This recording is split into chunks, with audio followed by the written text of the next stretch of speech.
actually What'd you beat say? New Greenwich. That's what it's called. Greenwich? This is Maui Wowie. So it's My favorite movie is that I can't decide on a favorite movie. Press Next Podcast. Heyo, I'm Katie. And it is your co-host, Corey. And this is the Press Next Podcast. PNP, baby. Hold it down. Ah, gosh, it feels so good to be back. This is episode 99, BT Dubs.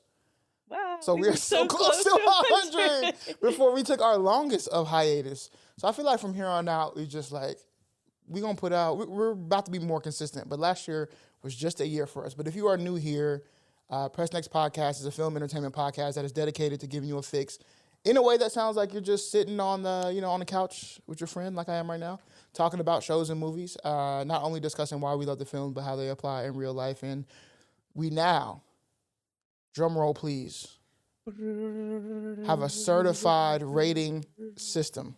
We have a Press Next rubric. We do. And so I think this would be great for us because it takes the best of what I think are like how I judge movies. Yeah. Also, it takes into account how you judge movies, and then we average it together. Yeah. And then we can come up with our Press Next score. So we'll talk about the rubric a little bit later. If you don't know the status or the formula of the show, we kind of intro ourselves, talk about what we've been watching, talk about what's going on in the film industry, maybe what is coming out into theaters, and then we specifically highlight one thing that we have watched this week. And right now we're on an Oscar run, right? We are. Yeah, so when are the Oscars? Do we even know? Coming up. Let's see. Yeah, they're coming up. Let's hit the Google. But basically, we are watching. We like every year when the Oscar nominations come out, we like to watch some of the nominees because I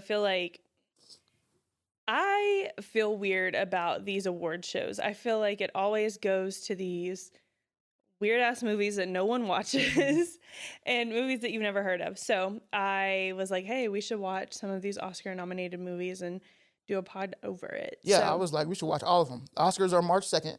March 2nd. Okay, So we got time. we have time, but also it doesn't mean that we have to stop beyond that. Like the ones who are winners, we get to still watch them and stuff like that. Right. And some of them we've already seen. Like Wicked got nominated for a lot of Oscars and stuff like that. So good. some of them we've already seen. But today's focus is going to be on a movie called The Substance. So we'll get it whenever it gets to that point.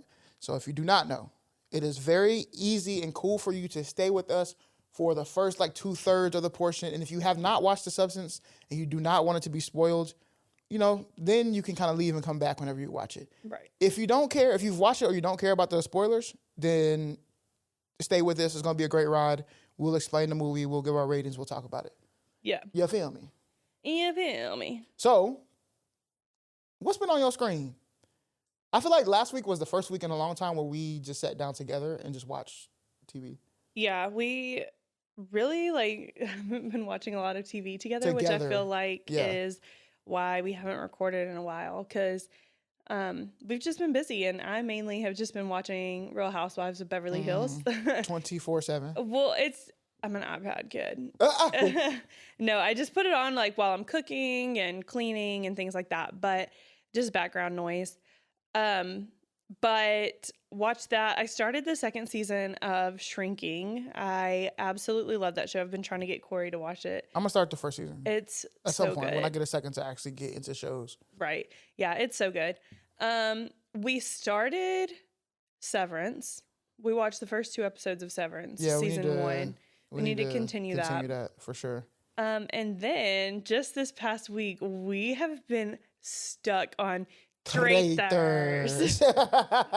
Traitors is so freaking good. It's basically like a real life Among Us. Yes, and we love Among Us too. It's on Peacock.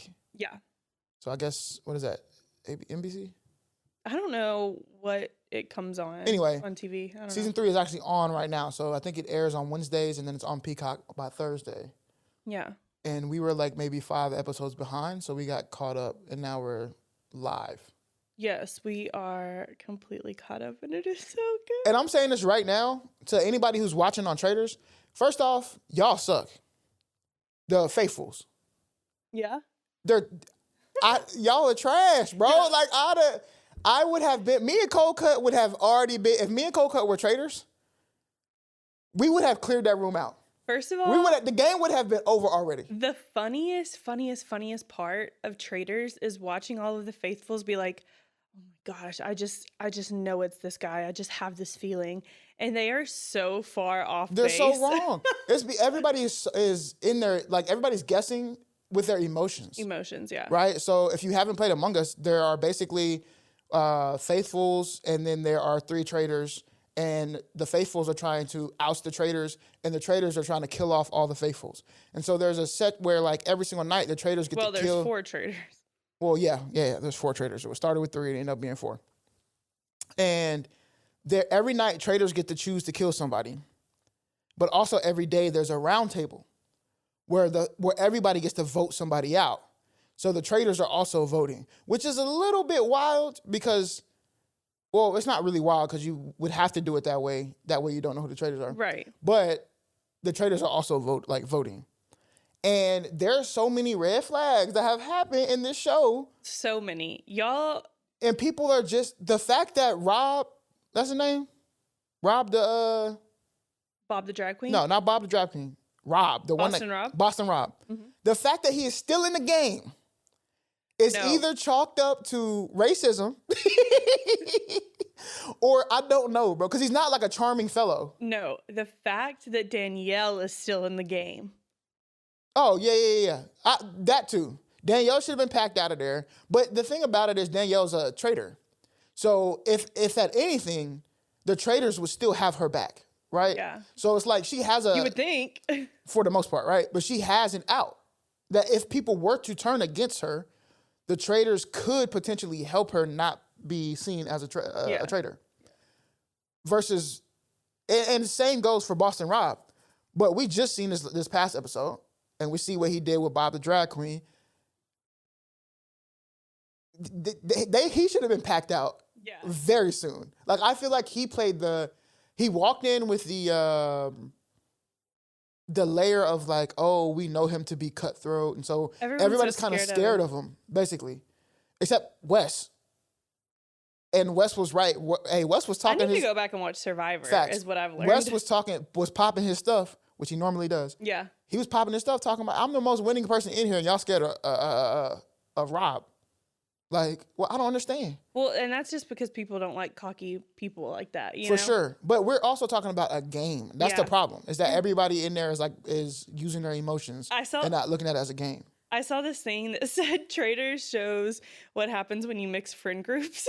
Yes. Because you have, like, you know, your friends from college, your friends from high school, your friends from adult life, and you mix them, and it's just like, because you have, like, reality TV stars, and then you have these game show stars. Yes. And they think very differently. But I feel like people should have went in.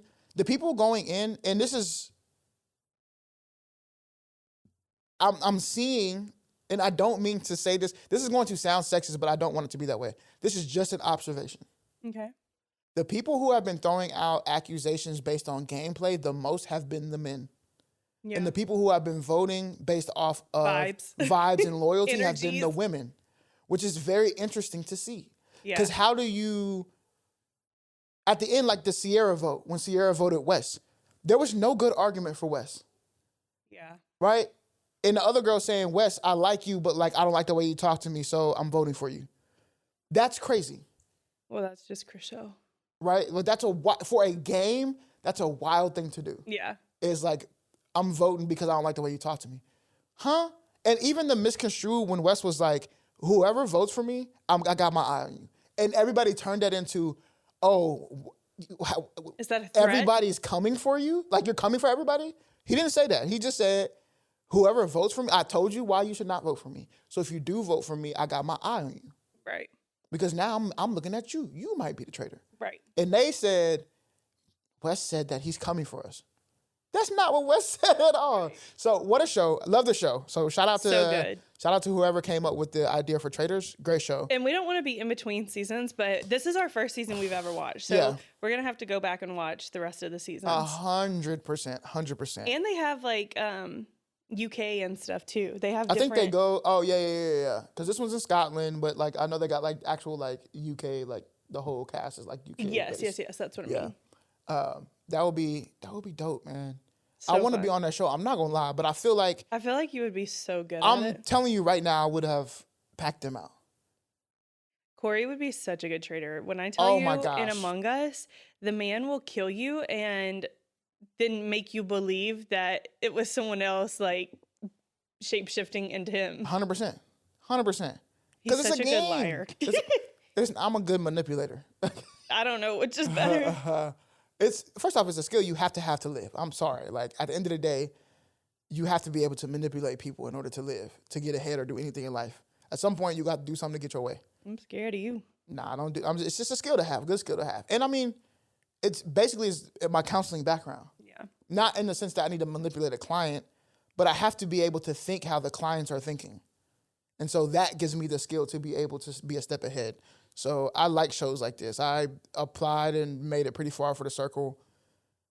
I'm thinking if they make like some US stuff and they doing one close, I might throw my name in the ring, but I think you have to be like traders? but I think you have to be like on a show or You something. do, yeah. Which is trash, cause like No, I think that makes so It much does. more buy-in It because we does. know these characters. And I would say it makes more buy-in. Well, maybe you know the characters, maybe you don't.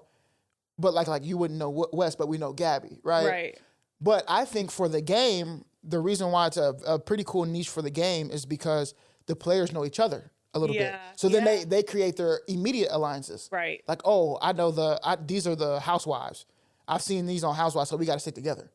Well, hell, one of the housewives could be a traitor. So Right. So I think it adds a different layer for the game. But I do think that like if there were a day experience, you get a group of people, y'all pay whatever it costs, $600, whatever, for a whole day experience. And then you're just playing real life Among Us or Traders. You can't tell me that would not be tough. That's what I said. Yeah, I know, but I'm saying it would have to be probably even more than a day. Honestly, to make it cool, it would have to be more than a day. Because you really have to start to get to know people. But I wouldn't want to do it with my friends. I'm just be honest with y'all. Wait, Larsa Pippen was on season 2? Was she? Who's on season 1? Who else? Or read the cast for season 2. Okay, this is season 1. I don't know most of these people. I might though, so read it. Amanda Lovett, Andrea Addison, Faye Greaves, Aaron Evans, Claire Barat. I'm probably butchering all of these. Maddie Smedley, Matt Harris, Theo Main, Alex Gray, Ari from The Bachelor, Hannah, do not know how to say that last name, Imran Nassim, Ivan Brett, John McManus, Kieran Thompson, Meryl Jones, Peter Weber, The Bachelor. There's gonna be a lot of that Bachelor. I feel like a Bachelor and Bachelorette. Brandy Glanville. Who was that? She's off Beverly Hills. That's Gene and them. Season 2, Phaedra from Real Housewives. Yeah. Mercedes, Javid. Okay. Wait, this says Peter Weber. Was he on season 1 and 2? I don't know. Maybe, who knows? They carry over or something. Kevin Crater, Parvati Shallow, Tamara Judge, another housewife. Yeah, Peppermint. Looks like I don't know none of these people. Season 3 to me is the best season already. Why? Because it's the season that I'm on. It's the only season that I know. Cherie Whitfield, housewife. Of Atlanta. See, it's a lot of housewives, and that's the other thing too is that Leggings by Cherie. at some point you're gonna start to run out of these game show characters, right? Like these reality TV characters, Right. So it's like I feel like you gotta I start. don't know. I opening feel it like up there's to, so many reality TV stars. right, but I also feel like it would be cool to have a mix. Yeah. Put some people who've been on before and some people who haven't, because then you have like the dichotomy of like the people who think they're more powerful because they've been on the screen before. You know? So I think it would be cool to mix up as well.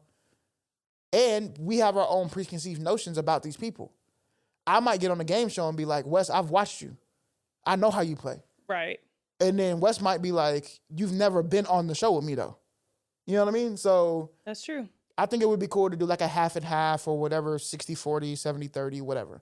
Bring some new blood in and have them go at it for that. But That's true. What else you been watching? Football. Of course. we counting that as TV shows, man. Them birds in that bowl, man. We Them going birds to in that this shit. bowl, man. And I'm so excited about it. You want to talk about your prediction? No, Okay, you don't want to jinx it. I don't want to talk about anything. We'll move on then. Let's move on. I just need to say Oh my we're going to the gosh. bowl. The other thing that we have done, or at least I have done, can you hear my mic like wavering? Okay, cool, perfect. The other thing that I have done is I've created a list, a form that I want everybody has to fill this out, okay? Like, I'll put the link in, I'll drop it in this video, whatever it may be. It's in the links in our bio. Fill out this form. I'm trying to figure out what is the ultimate black sitcom. What is the ultimate black sitcom? There are 50 sitcoms on this list. I need you to answer. There's a legendary tier, a great tier, a good tier, tier, and then you haven't watched it. I need an answer to that. I feel like it's gonna be Martin. No, No, I feel like Martin is everyone's favorite. I have some of the data right now, and it's not. Martin's up there in legendary, Right. but that's what I'm trying to figure out. There are some people who are hardcore Fresh Prince fans, and the hardcore Fresh Prince fans tend to be against Martin. Interesting. Yes, I don't know why, but there's 50 shows in there. I mean, all the way from like Sanford and Son up to shows now. And of course, Bernie Mac has been all the rage on Netflix. But Bernie Mac is my favorite black sitcom. Yeah. It's really, in my opinion, it's my favorite sitcom. It's one of the best sitcoms that have ever come out. I would agree with that. And then right now, what are we watching? Jamie Foxx show when I go to bed. Mm-hmm. And I'm kind of mad at Netflix. I'm not too mad. I'm sure you have been enjoying this, and I've actually been getting better sleep. Netflix, you might have been able to go like 8 or 9 episodes before they turn it off. They are now down to like a 3 episode before they like, you still watching? And I love it. Cause I'll be waking up and it's dark and I'm like, I can't turn the TV back on because then Katie already sleep. You know what I'm saying? She out of there. She a little pressed. Corey, okay, here's the thing. Corey likes to fall asleep with the TV on. I can fall asleep with or without the TV on. Like not much keeps me from sleep, but I'm always like, turn it down. She need to turn it down to the volume on 0. Every time I can turn it down to 12 and she'll be like, hey, can you turn it down? So then I go down to sleep. I go down to 10. I might bump it back up to 12. So I can't. I got the captions on. But you know that episode of The Proud Family where Sugar Mama's asleep on the couch and the TV's on, Sugar Mama, and they go to change the channel and she wakes up I'm immediately. watching that. That's you. me, because I'll be watching it in my head. You don't. Yes, I do. Yes, I do. She swear you asleep. No, I was resting my eyes. You were asleep. You were snoring. Look, no. I'm breathing heavy. Listen, if I got my eyes closed like this, look, that don't mean I'm not listening and creating an image in my head. Also, this is a show that I've seen before, right? So like I already know what is happening, so I don't necessarily need to be watching it at that moment. Now, granted, if I done been on the same TikTok for 7 minutes straight, which you do as well, not too much on me. Anyway, not too much on me. You know what I'm excited for? What? New Captain America does come out next week. Nice. Valentine's Day. Lovers, go ahead and buy your ticket. Go to the movies. Don't do no freak nasty nothing in there. All right. No, do you remember that? What movie did we go see and the teenagers were sitting next to us? That was you. I wasn't there. I swear it was me and you. And then, maybe it was just me. No, it was me and you. And they sat next to us in the same chair. America. No, because she about to say, she gonna say, must be your other. Like, I wasn't there. Why would I choose to see? Okay, you're right. Because it was a full theater. You're right. No, it wasn't a full theater. You're right. The reason why I chose the seat is because it was one seat on the aisle, and then there was one seat right there. So, and then there was another seat that was open. So I grabbed the middle seat thinking that nobody was gonna buy these 2 seats because who wants to buy single seats? Right. I was wrong. These 2 nasty teenagers sat in the same chair right next to me. And they freak self did freaky things. You's a freaky. And I feel old now because I'm like, what the hell is wrong with y'all, bro? Yeah. Young teenager me would have been like, hey, hello, my boy, they go crazy. Old me is like, y'all nasty, go home. And where are your parents? Because I will be snitching. If they come pick you up, I'm in the parking lot. I'm finna be carrying the parking lot. Man, I need to, this your kid? Yeah, I need to talk to you real quick about what your children were in this theater doing under the blanket, acting like nobody's seen them. Like, we're not even at the top. We 3/4 of the way up. There's people behind us. Nasty. Anyway. Okay, and speaking of bodies. Bodies. All right, let's get to the meat. So this is the point of the show. If you have not seen this movie, you don't want spoilers, go ahead and hang up the phone, press pause, go watch the movie, come back, press play, and then come back for next week. But if you don't care, we're about to get into it. We watched a movie called The Substance. Okay? Katie, can you read this part off real quick? Sure. Have you ever dreamed of a better version of yourself? You, only better in every way. Seriously, you've got to try this new product. It's called The Substance. It changed my life. It generates another you, a new, younger, more beautiful, more perfect you. And there's only one rule. You share time. 1 week for you, 1 week for the new you. 7 days each, a perfect balance. Easy, right? If you respect the balance. What could possibly go wrong? And that is the movie. Congratulations, this episode is over. I'm just joking. But that is the movie, okay? This is The Substance. It has 5 Oscar nominations, including Best Picture, Directing, Writing, Makeup, Hairstyle, and Actress in Leading Role. So who stars in the movie? Dun, dun, dun, dun. Demi Moore. Demi Moore, for sure. Demi Moore. Dennis Quaid plays Harvey in the movie. And then what's Sue's Margaret name? Qualley. And who is that? Because you had to put me on to her. Who is that? Yes, Margaret Qualley is Jackie Antonoff's wife. Okay. And she's also Andy McDowell's daughter, so Nepo baby. It was Hollywood, everybody But Nepo she baby. plays in the show Made. That's where I first saw her. Was in the show Made, which is phenomenal. I don't think you ever watched it. It's on Netflix. No, I did watch. It's about a single mom who's a yes. maid. And she's like in like Seattle or some sort of area. Yeah. And she like lost her. She's like down on her luck. She got like no money and she. Yeah, and bad things keep happening. Yes. Yeah. Okay. Yeah. Oh, you yeah. watched it? Yeah. That one was pretty cool because at the time I didn't know that Andy McDowell was her mom, but in the show Andy McDowell is her mom. Yeah. It was pretty neat. Okay. But yeah, that's where I was introduced to her and then realized that she's married to Jack Antonoff. Okay. Yes. And Sue or Margaret in the movie is the, for lack of better terms, the better Demi Moore. Yeah. Elizabeth, the tethered or whatever. So if that was confusing to you, let me give you the short breakdown, the short stack of it, not pancakes. Demi plays a character where her character Elizabeth Sparkles. is Elizabeth Sparkles, and she is kind of what was old buddy who used to do with the afro? Yes. But anyway, she's like the exercise guy. She's the beach body person who does all these infomercials and stuff for exercise and everything else. It's Elizabeth Sparkle. She's lived her life as being the famous Elizabeth Sparkle. Everybody knows her. Matter of fact, the cool opening of the shot was them giving her a Walk of Fame star, right? So she's the belle of the ball when it comes to Hollywood. She has made it. The unfortunate nature is that she has aged out of Hollywood in the sense that she's gotten older, and because she's gotten older and the type of programming that she does, she's just not sought after, right? She's an older woman.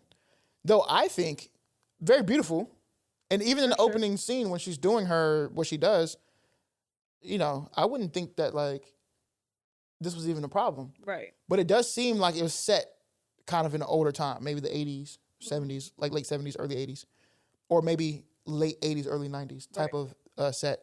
So it's different times now where I think we're all okay with an older woman doing exercise videos now. Yeah.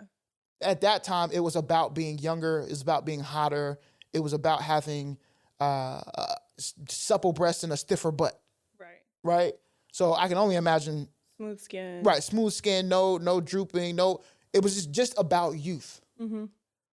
And we know what the beauty standards are for women now, as it has gotten better, but it's still not the best. Right. So you can only imagine what it was then. So she has aged out of that, and she's now, in her mind, just kind of like a dying star. She doesn't have anybody. She feels lonely. She feels like she's aged out of Hollywood. Nobody wants her anymore. So imagine going from being the person that everybody loved, America's sweetheart, to now being old and nothing. And when I say old, she's probably only in her 50s, right? Yeah. She might have just turned 50? Yeah. So she's not old at all. Somebody comes to her. She gets in a car accident. Somebody comes to her and says, hey, you should call this number. This thing changed my life. And she calls the number, and they basically give her an ad in which Katie just read. You take this pill, you get a younger, better version of yourself. You will switch in between. There are no ifs, ands, and buts. Every 7 days, you switch into the younger you, and then after 7 days, the younger you switches into you. Mm-hmm. Now, the only caveat is y'all have to remember that this is a perfect balance.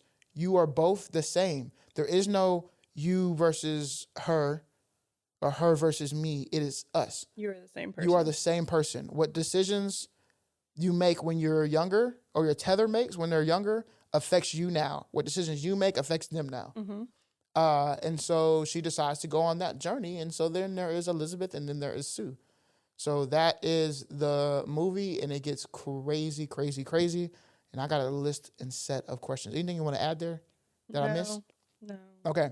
So let's get into it. I'm ready to talk about it. And we break this down into general impressions, stories and themes, technical aspects, performance and characters, a comparison and context, and then our final thoughts and ratings. So that's kind of the gist of it all. So first reactions, what are your initial thoughts on the substance? Did it meet your expectations? Did you have any expectations? Great question. No, I did not have any expectations because I didn't really understand what it was about going into it. I just knew that it was basically this medicine. You take it 1 week, you're someone, the next week. Actually, I don't even think I knew all that. I just knew that you take this medicine and you become like a better version of yourself, like a younger version of yourself. That's literally the only context I had going into this movie. So yeah, I don't think it met or exceeded any my expectations because you didn't have any. I feel the same. I had no idea what the movie was. We were looking up Oscar movies. Katie goes, "Hey, I kind of want to watch this." And I said, "Cool, play the trailer." You played maybe 45 seconds. I said, "Stop the trailer. I don't want to see any more." Yeah. Because I don't want to have any expectations. Right. And yeah, so my initial thoughts on the substance, I thought in general, I enjoyed my time. Like, it was a very interesting story. It was very interesting. Yeah, it's a very interesting story. I could see why it got the Oscar nods for some things. Yeah. I don't understand the Best Picture one. We'll get to that. But I can see why I got the Oscar nod for some things. And so, did it meet or exceed my expectations? Didn't have any, so I can't answer that question. But I do think, like, for a social commentary type of film, I thought it was interesting. That was pretty cool. Yeah. But how did it make you feel? Or are there any like particular scenes that stuck with you? There were a lot lot of scenes. You were going crazy. No, I do not do well with body fluids. I don't do well with like skin. Teeth freak me out. Like anything with the body really, really grosses me out. And when she was sewing up the skin. Oh, yes. Oh my gosh. And it was like all like macro close-ups? Yes. Yeah. It made me so uncomfortable. So the emotional impact is that I was unwell for majority of the movie. And this is a movie that's over 2 hours. Yeah, but you like checked the time one time. You're like, oh my God, how much more do we have? No, I felt so nauseous watching it. Sure, it wasn't the crock pot that was going off.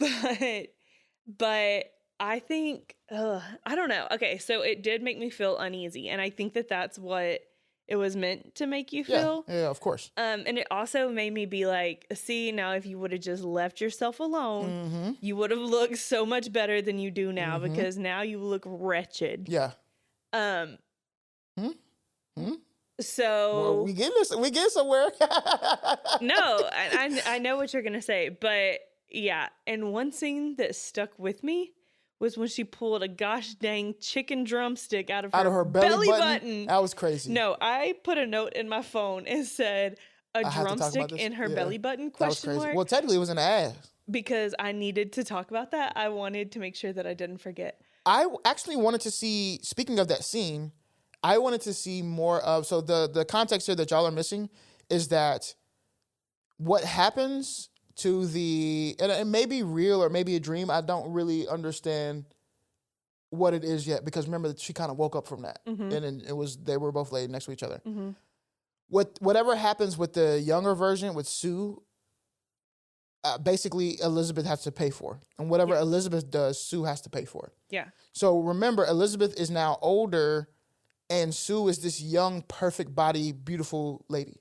So then Sue gets the job that Elizabeth Sparkles had. Yes, and it's basically reliving Elizabeth's life. And so, of course, she gets greedy and she doesn't want to go back to her old body for, even though it's just for 7 days.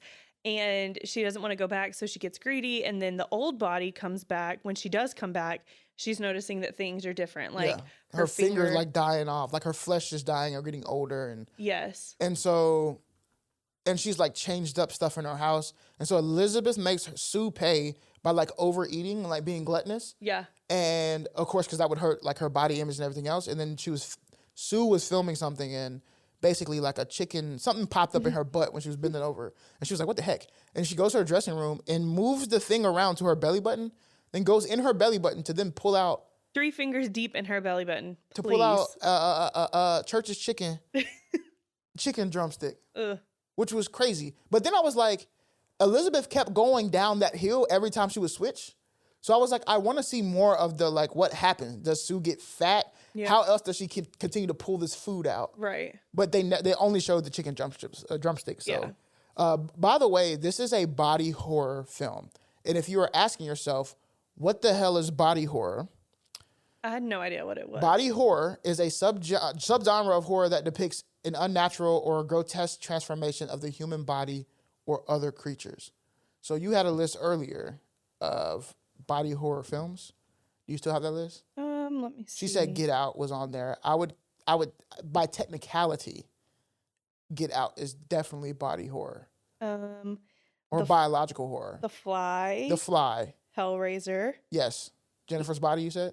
Jennifer's Body was on there. The Thing. Yes. Eraserhead. Yes.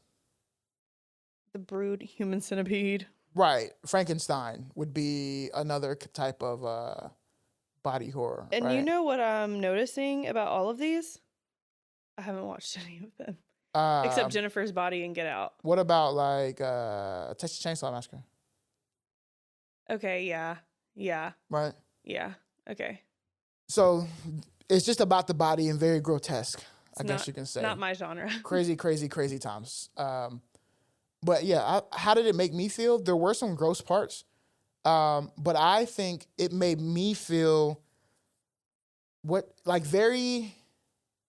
I think there's a lot to unpack here from a social commentary standpoint. Yeah, for sure. And so I felt very thought-provoked.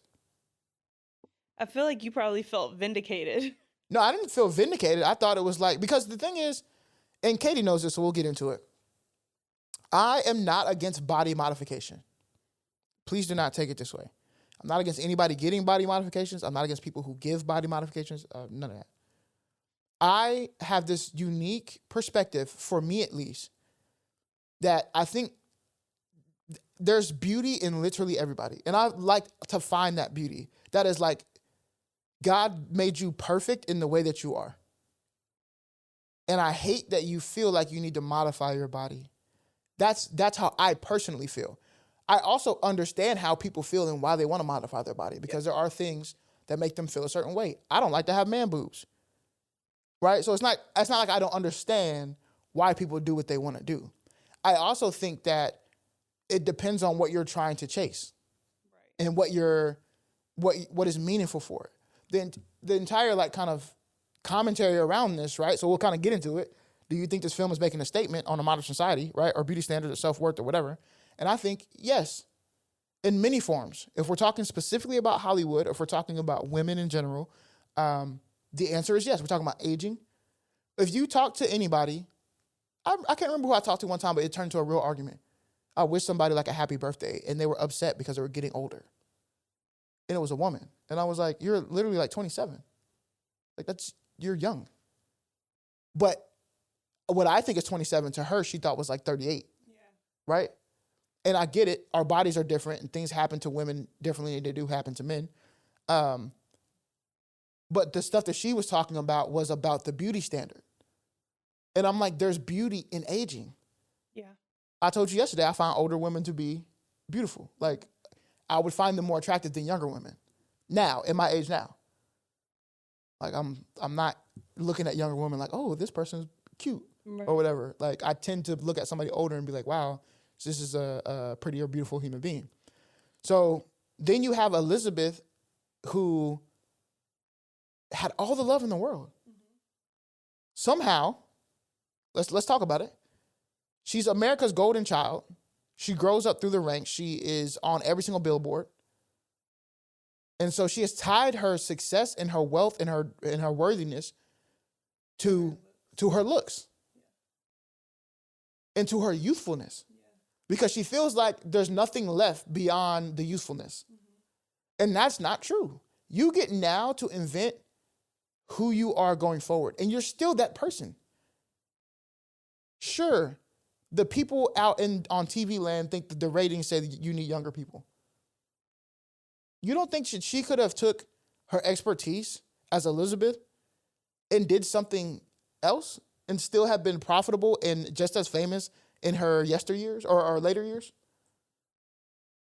And I do think that this was interesting because I feel like it's probably something that Demi Moore has actually felt in her real life, and dealt with, right? Which is why she did a fantastic job.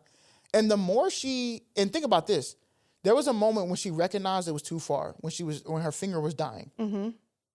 And how powerful was the scene when she called the guy who was interested in her and told her, "You're the most beautiful person in this entire world." She had somebody come to her, a man who had known her for a while, said, "Hey, I can't believe this is you. Remember me from homeroom back in elementary school, whatever, da-da-da-da. You're the most beautiful person ever. I can't believe you're still so beautiful and still here and da-da-da." She calls him, yet she's still enamored about her young self. So she even misses the date because she's in the mirror trying to make herself as young as possible. When the first thing she did, she looked great. Yeah. And she could have went on that date and found a new chapter in her life. She could have ended the substance right then. Mm-hmm. But then she was so caught on to the youthfulness that it killed her. Mm-hmm. And when it was all said and done, and she finally made the decision to get away from it was too late. She was hunchback old, no hair, boobies down to her knees.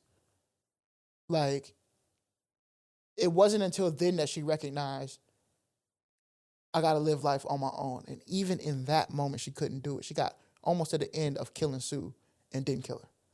Still couldn't slay her dragon, which I understand as a human. That to me was symbolism of it's never that easy to just let your trauma go. Yeah. You can be almost to the end of letting it go. It is this much left, just a tiny, just a little bit left of it, and it comes back to haunt you. Mm-hmm. So, to me, I would hope, or at least the commentary to me was making a statement on you have to accept who you are, and the things that you have done and accomplished, you should be proud of. But the best version of you is the version you have now and what's going forward. Yes. And I watched the Golden Globes, and Demi Moore won a Golden Globe for this role. And she had a speech that stuck with a lot of people. But so she's 62. So that's what I'm saying. In her personal life, she's probably went through this. Demi is very beautiful. And everyone thinks that she's a popcorn actress, for these blockbusters. She's not a real actress. Oh, she was in her bag in this movie. No, she was. And she was in her bag. Her speech says, "When we don't think we're smart enough or skinny enough or successful enough or basically just enough, just know you will never be enough. But you can know the value of your worth if you just put down the measuring stick." Yes. Hey. Remember? Amen. Well, you walked in when she was giving that speech and you were like, that's a bar. That's a bar. I do remember that. That is a bar. Because I tell you that all the time. When we start comparing ourselves to other people, that's when we stop doing stuff. Yeah. We stop creating. We stop doing anything because we think that it has to be exactly what everybody else thinks or what it's supposed to look like. Right. It's just go do it. And the funny part about it is when you start doing it, everybody else starts looking at you and says, "Dang, I gotta do what you're doing." Mm-hmm.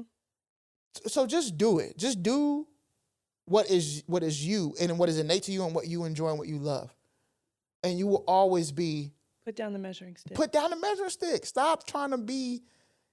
And not even measuring to other people. You could be measuring to the old version of you. Yeah. You have to kill that version of you because that version of you doesn't exist. Every day you're a different person and you grow to be new. So the best version of you is today. and a better version of you will be tomorrow. That's for me. Yeah. That's the core themes. Do you feel the same? I do. Yeah.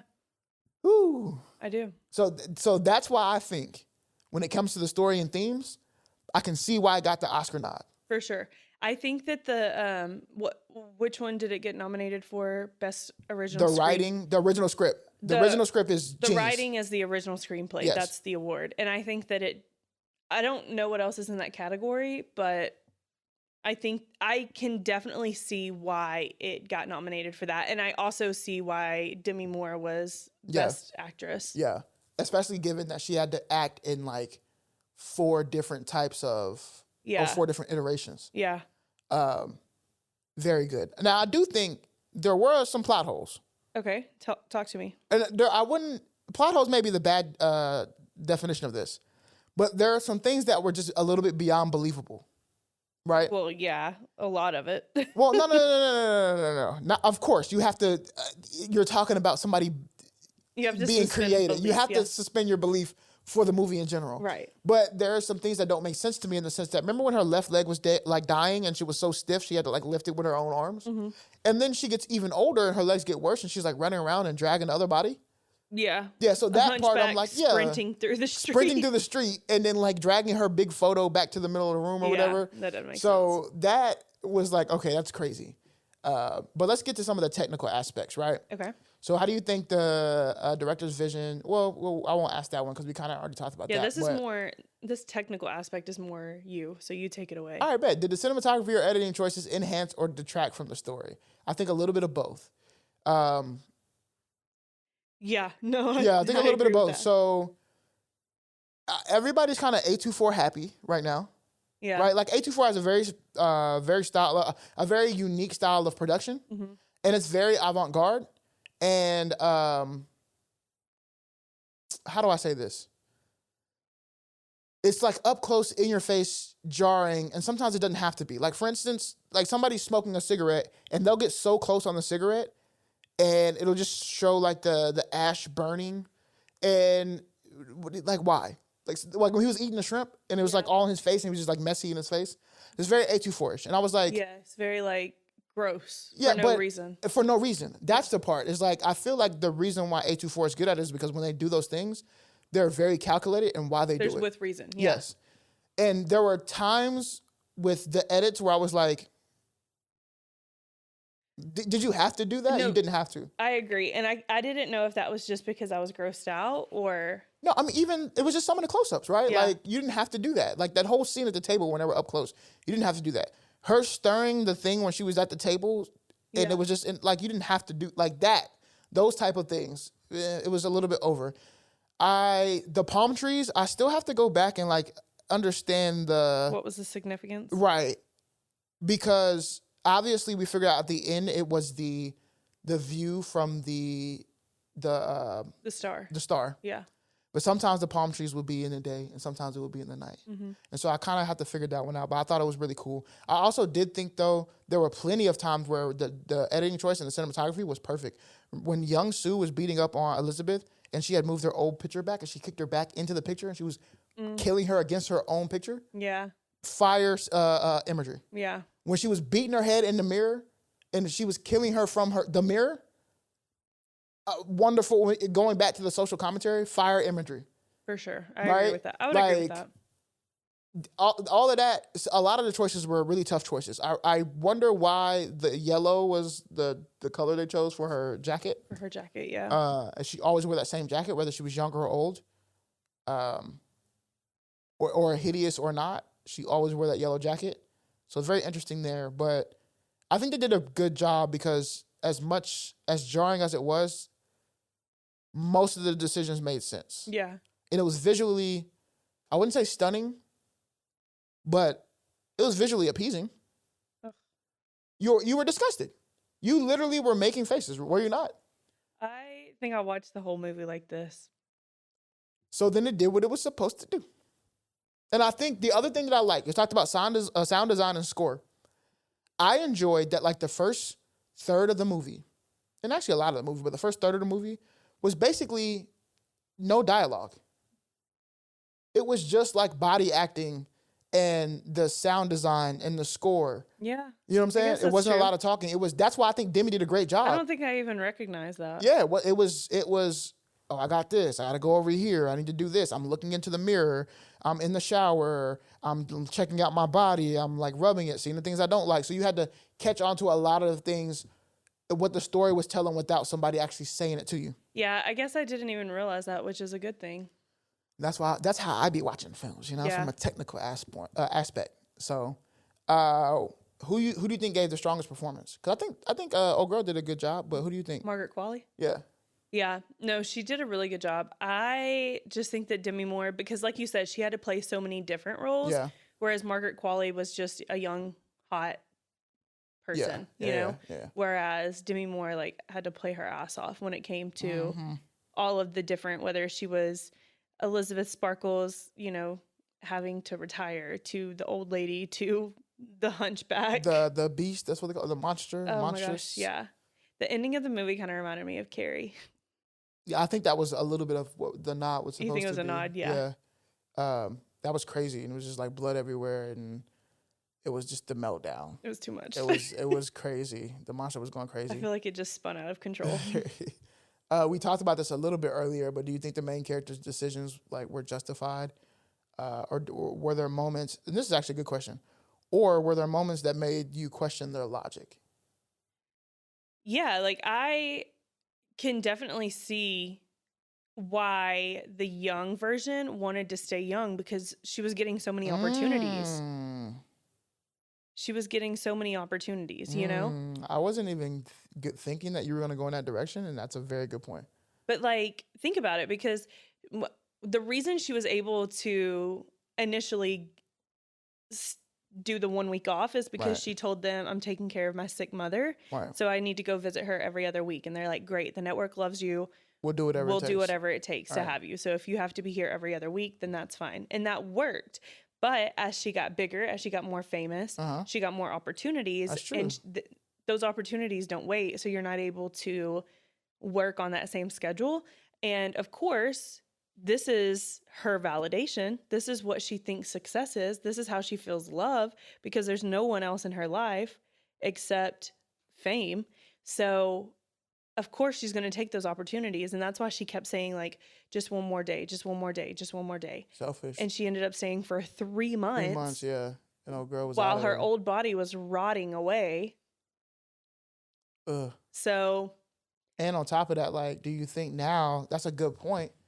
I see why she did it. 100%. But of course I question her logic because hello. But in her mind, that's not her. Right.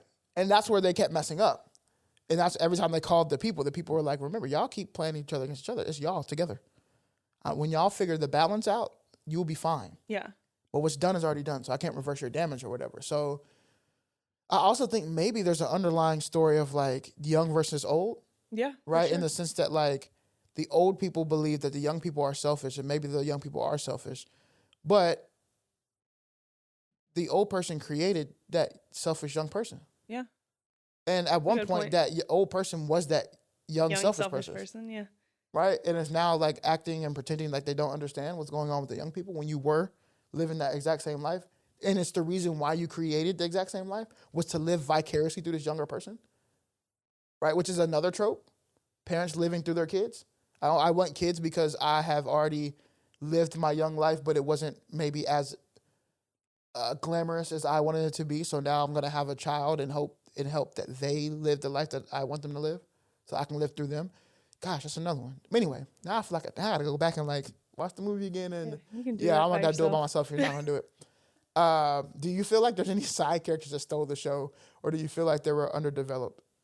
Yeah, I would like to see more, because we saw the young doctor who told her about the substance. You want to see more of the people who went through the trial, or who were taking the substance? Well, yes, but I also just want to know more about him, because then we see him in his older self when they're at the diner, and it's like, okay, is he that old because the young person is staying longer than he should? Yeah. Or is he that old because that's how old he really is and he wants to be young again? Like, I would like to know more.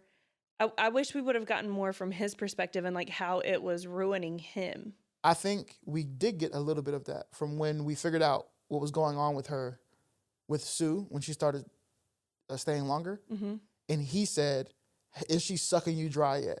Oh, that's true. That's true. Right. So I think he was probably around 50-ish. I was trying to remember what he said. Yeah, she was. He was like, "Is she sucking you dry yet?" Like, so he's in the same. Basically, they're in the same boat. Yeah. Same boat. Which is crazy. I also thought maybe the guy on the motorcycle was a substance guy. Right? Because like she saw him when she was leaving the facility, Yeah. and I don't know why she stopped. I think she stopped because she recognized who he was, but also she was like, "Wait a minute, are you young right now too? But you're really old in real life." Because you were asking why he's so grumpy and old. Maybe he in real life is like an old grumpy man, or I don't know. Maybe. But I would like to. And he left. Said he was too drunk to go home, so he left the bike. Yeah. Maybe that's not what happened. Maybe he was starting to switch, and he had to go home real fast to switch. Also, I think the next door neighbor was kind of funny. Like, he was a great comedic relief. Yeah. But he added nothing to the story for real. Yeah, I think he was just comedic Yeah, relief. he was just comedic relief. And also, I found it funny to be that, like, he believed the story that Elizabeth no longer lived there and Sue lived there. But then Elizabeth would be alive for 7 days. Did she never leave the house? We know she left the house. Did you never see her leave the house? Like, right. I wondered that too. Right. So, again, I did wonder that. Is that plot hole? How does this compare to other psychological thrillers or body horror films? You say you don't watch them. I don't like them, so I don't know. Would you classify Saw? I was thinking Saw, but I don't watch Saw either because I don't like fluids. I feel you. I don't like gore. I don't enjoy gore either. Like, I want to feel unease. Love Saw. But I don't enjoy gore. I like Saw because of the psychological aspect. Yeah. Right? I like this movie because of the psychological aspect. Like, the story that is actually being told, but in a creative way. Mm-hmm. Right? Like, somebody sat down with the idea of, like, I need to tell a story about youthfulness and how dangerous it could be to the old mind. Like, chasing the youthfulness and not accepting who you are and that measuring stick. And they decided on a body horror to do so. I think that's cool. And I don't mind the gore. It still makes me feel uneasy. Especially like broken bones or something. Like when she was running, her leg snapped. I was like, ah! But I don't necessarily mind it. So how does it compare? I think it was pretty good in comparison to other to body horror films. And if you like that stuff, this will be, if body horror, like, and that kind of gore gets you off, bring a towel. Because this is the... Oh my God.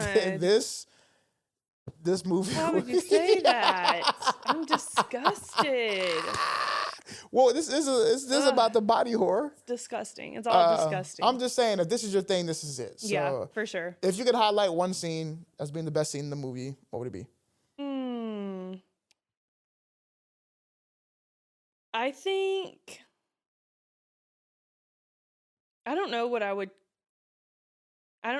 describe as the best scene, but I think the first time that she stays longer than she should. Yeah.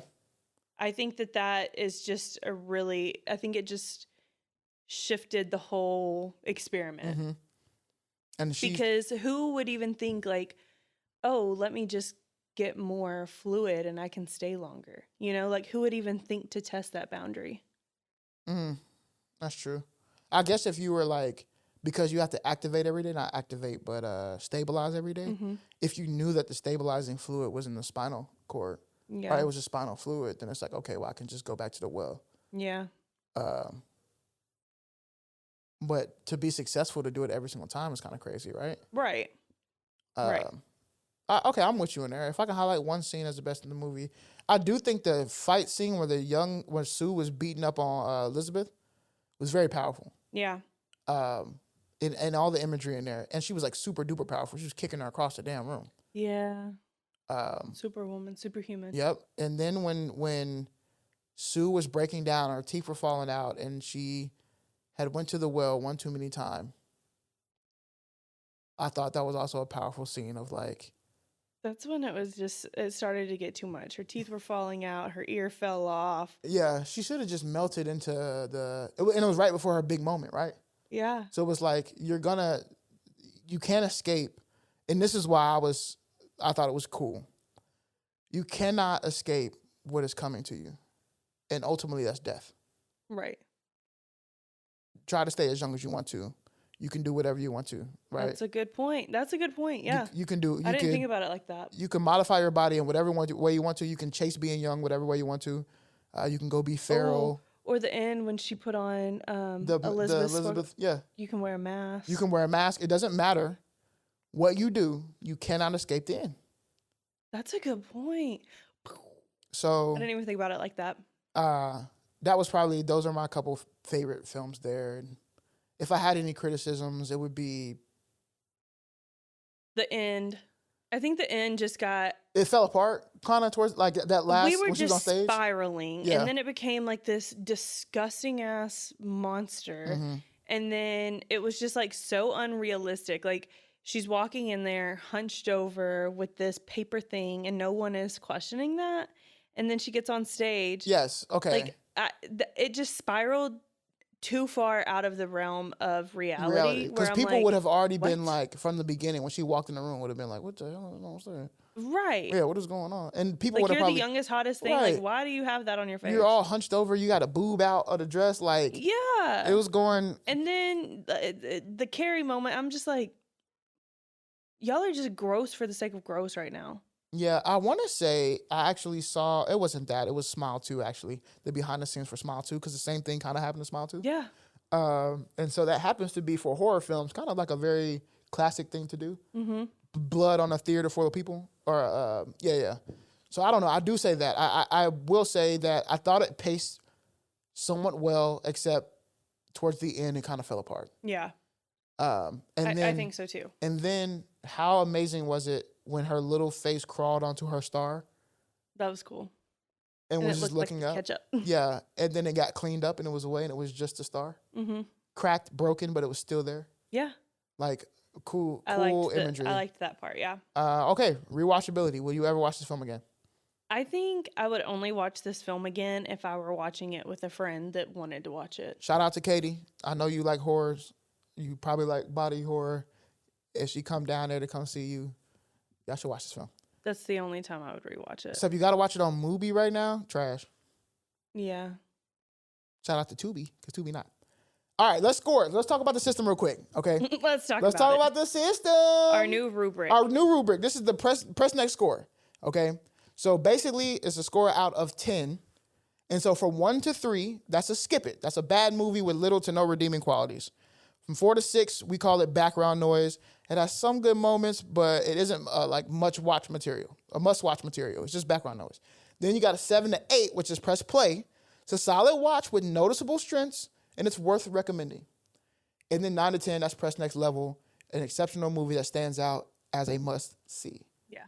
Okay? And we, as Press Next Podcast, gave this movie... But wait, before we tell them the rating, tell them I only vote on certain things, and then you vote on certain things. 100%. Katie votes on basically the non-technical aspects of the movie. So she's voting on the rewatchability, some of the character development, things of that nature. I vote on the technical aspects because that's how we watch films, and that's how we score our films. Like, you're going to say a film may be good, and your reasons will be non-technical at all. Right. I'm not thinking too deep into it. I'm just watching it. And when I watch a movie, I am thinking too deep into it, and I'm getting very technical. I get down into the shots, the lighting, the color choice. Like me even talking about the yellow jacket and the contrast to, you remember the scene where it was red, yellow in the middle, and then blue? Mm-hmm. Or red, yellow, green, maybe. It was when Sue found the outfit she was going to wear to the interview. Oh, yeah. Right, it was a yellow Jeep in the back. And even then, I'm looking into those little details. So that's how we score. And then we take that score and we average it out. And that average score is how we determine where it lies on our level. And the Substance scored a whopping 7.16. So we're going to say it's a 7. It is press play material. So shout out to the Substance for getting a 7 on our list. So that means we're going to recommend it to you to watch. So if you have the time to go watch it, if you enjoy horror, psychological thrillers, or body horror, go ahead and take a peek at this film. And if you want to challenge your thoughts on body modification and or the beauty standard, I think it's a watch. Yeah, for sure. I do want to say, like, if you're not a scary movie person, this isn't scary. It's not No, that type of it's horror. It's more just nasty. psychological Yeah, and gory. grotesque. Grotesque is really a good way to put it. I mean, there was one point where she like spit a boob out of her mouth. That was crazy. I was like, "What is that?" I was like, "Is that is she bathing or birthing another human?" It was a whole titty. Oh, this was so weird. Wild, right? Wild. But anyway, I do think it's worth a watch, so y'all should watch it. But anyway, thank y'all for being here. Yeah, thanks for being here. And we will watch some more Oscar nominated movies. Indeed. Yeah. So until next time, you know what to do. And when you're watching TV and it asks, are you still watching? Always press next.